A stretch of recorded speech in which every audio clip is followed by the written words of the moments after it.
président de CONADEP, peut-on savoir votre présence ici à ce congrès? Ma présence, je suis par la simple raison que je suis un allié naturel de Ensemble pour la République. Nous avons cheminé ensemble pendant longtemps, pendant très longtemps. C'est tout à fait normal que je sois là parce que le président Moïse, c'est un rassembleur, c'est l'unité dans la diversité. C'est même ça la politique. La politique, c'est l'addition et non la soustraction. Comment je pouvais manquer du moment où je fais partie de la famille politique? Et ça date de longtemps, plus de 10 ans qu'on est ensemble dans ces combats. Donc je suis venu saluer la démarche d'un homme. De Gaulle disait, la politique, lorsqu'on se présente devant le peuple, c'est le rendez-vous d'un homme avec le peuple. Et Moïse Katumbi a un rendez-vous avec le peuple. Et il faut accompagner ces rendez-vous. Et surtout que c'est un homme qui a l'expérience et surtout qu'il a aussi l'expertise et aussi les moyens humains. Il en a. Il y a des gens de grande qualité parce qu'il y a un problème d'hommes dans ces pays. Si vous voyez, ce n'est pas les discours qui a manqué dans ces pays. Ce n'est pas les programmes, c'est l'homme qui a manqué. Et Moïse, c'est cet homme-là. Oui, c'est cet homme dont on dit que ce n'est pas un Congolais. Vous êtes venu au congrès d'un étranger qui ne sera pas candidat, qui va être rejeté. Non, je crois que nous devons être sérieux en respectant la constitution de notre pays. La constitution est claire. Moïse, c'est un Congolais d'origine.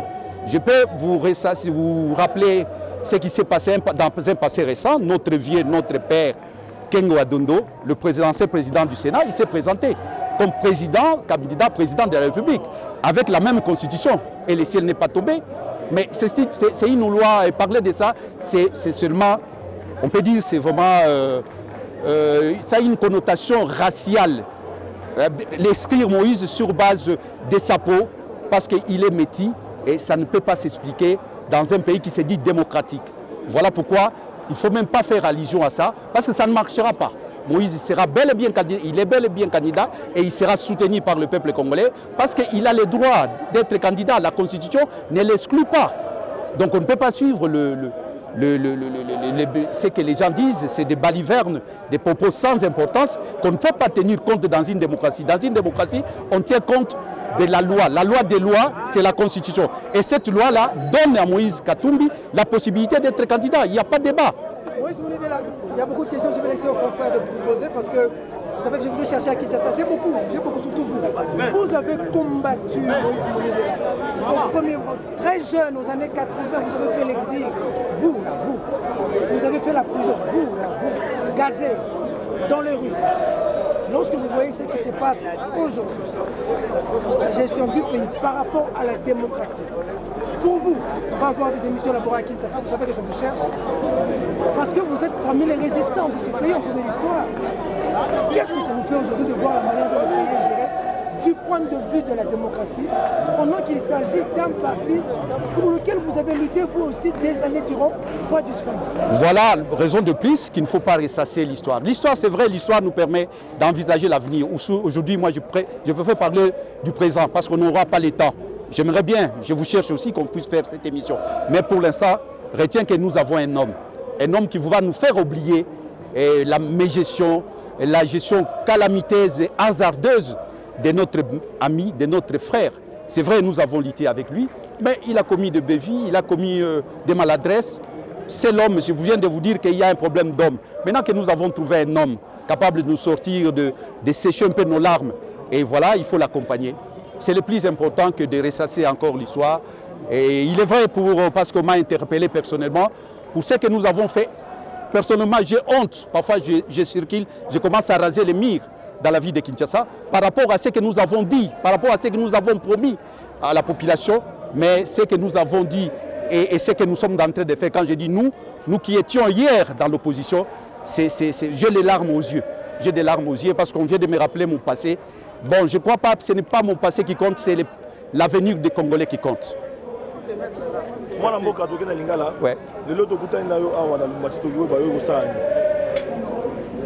naye kosala nini naye na lisanga ya bana mboka oyo balingi mbongo wana ekota na kati ya mboka mbongo wana ekotaka na maloba me mbongo wana ekotaka na batu me lelo tozwi moto oyo akoki kopesa biso mbongo wana oyo ya solo parce que za mbongo na mbongo lobby tozalaki na ndeko ba oyo baza na pouvoir tozalaki lobby na opposition mais lelo toza na mutu oyo aza mutu ya maloba aza oyo balobaka lopoto l'homme de parole, l'homme des actions concrètes. Et tozala na ye il faut pas tozala ba fataliste ne balobi na lopoto, c'est-à-dire tobino dikambo ko bongate o ko bongate biso ba congolais tozala bon non, les congolais toza capables de meilleur comme de pire, mais ici avec Moïse Katumbi toza capables de meilleur. Alors lelo yo pour militer na mona mboka Félix Tshisekedi toyebi ki opposition bozala ki lingomba moko lelo moko ya bino opposition aza na mbende opposition boko kene mapona mi ya kozala candidat moko azaki na bino boko kene na Katumbi oyo de père et de mère kuna na parlement ngezonga non suka wa bisaka Katumbi likambo wana eko sale mate ndimela ngai kia omoni ba les paroles s'envolent mais les écrits restent. Aujourd'hui les paroles ne s'envolent plus avec ba magie ya biloko ya bino wana. Kanga maloba na ngai plusieurs fois tozaki na Mobutu nga zaki na Mobutu toloba Mobutu okende batu bando ndimate démocratie ekokota batu bando ndimate biso bando lo batene bo IDPS vaincra lelo IDPS akoti na kati ya bokonzi. C'est pour dire quoi? C'est pour dire que ekosale mate par la volonté, pas na volonté na ngai, na volonté ya Nzambe, na volonté ya peuple akoninga yango te akoninga nini mobeko likonzi et sosoli malamu que il faut être congolais d'origine. Moïse Katumbi c'est un congolais d'origine. Parce que baosala ndengini imagine ni bakosala. So ba bongoli po ba bongola mobeko likozo e bien ndenge baosala. Il faut pas ça la congrès. So que congrès te ezali o ba benga ngo référendum. Mais référendum vous vraiment vous s'assure que vraiment référendum wana so tokei to tuni peuple la kolobani.